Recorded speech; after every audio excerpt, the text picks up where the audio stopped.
Shalom, salam sejahtera untuk kita semua. Sebelumnya, perkenalkan nama saya Yulvita Wiwin dengan NIM 2022-67018 Prodi Akuntansi Fakultas Ekonomi dan Bisnis Universitas Papua. Pada kesempatan kali ini saya akan membahas satu topik yang berjudul merancang pengujian substantif. Langsung masuk dalam materi yang pertama, yaitu perancangan pengujian substantif. Di sini ada tujuan pengujian substantif. Yang pertama, memastikan bahwa saldo akun dalam laporan keuangan benar dan akurat. Kemudian yang kedua, mengidentifikasi potensi kesalahan material dalam laporan keuangan. Yang ketiga, mengevaluasi apakah pengendalian internal yang diterapkan entitas efektif dalam mencegah dan mendeteksi kesalahan material. Selanjutnya, langkah-langkah perancangan pengujian substantif. Yang pertama yaitu pemahaman terhadap entitas dan lingkungan bisnis. Kedua, identifikasi dan penilaian risiko. Kemudian perancangan strategi pengujian, pelaksanaan pengujian, evaluasi temuan dan kesimpulan, serta pelaporan hasil audit. Nah, di sini ada pengembangan program audit untuk pengujian substantif, di mana pengembangan program audit untuk pengujian substantif adalah proses merancang dan mengimplementasikan program audit yang bertujuan untuk menguji kebenaran dan kelengkapan informasi yang terdapat dalam laporan keuangan suatu entitas. Di sini ada langkah-langkah pengembangan program audit untuk pengujian substantif. Yang pertama ada pemahaman terhadap bisnis dan bisnis lingkungan, di mana auditornya harus memahami industri, bisnis klien, dan faktor-faktor ekonomi yang mempengaruhi perusahaan. Kemudian yang kedua, identifikasi risiko. Auditor harus mengidentifikasi risiko-risiko yang mungkin memengaruhi laporan keuangan, baik itu risiko material maupun risiko atas kesalahan. Kemudian ada penetapan tujuan pengujian, di mana auditornya harus menetapkan tujuan-tujuan pengujian substantif yang akan dilakukan untuk mengurangi risiko-risiko tersebut. Kemudian ada pemilihan pengujian yang relevan.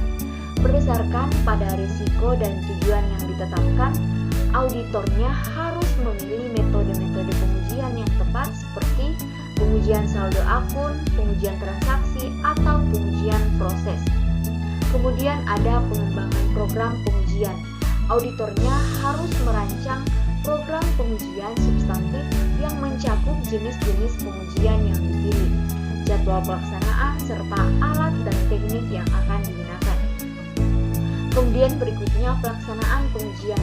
Auditornya harus melaksanakan program pengujian yang dirancang dengan cermat, mengumpulkan bukti-bukti yang memadai untuk mendukung kesimpulan audit.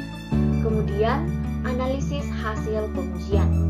Setelah pengujian selesai, auditornya harus menganalisis hasil-hasil pengujian untuk mengevaluasi apakah laporan keuangan mencerminkan keadaan yang sebenarnya dan memenuhi standar-standar yang berlaku. Kemudian yang terakhir ada pelaporan, di mana auditornya harus menyajikan hasil-hasil pengujian dalam laporan, termasuk temuan-temuan yang signifikan dan rekomendasi-rekomendasi untuk perbaikan. Selanjutnya, pertimbangan khusus dalam perancangan pengujian substantif. Dalam perancangan pengujian substantif, terdapat beberapa pertimbangan khusus yang perlu dipertimbangkan. Yang pertama ada identifikasi akun transaksi atau TWIT. Yang pertama ada identifikasi akun atau transaksi kritis.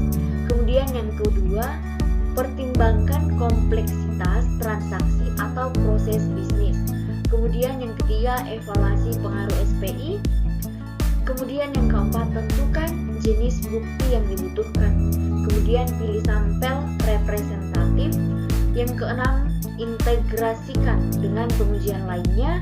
Kemudian memperhatikan keterbatasan waktu atau sumber daya. Yang terakhir, monitor perubahan lingkungan bisnis SPI, di mana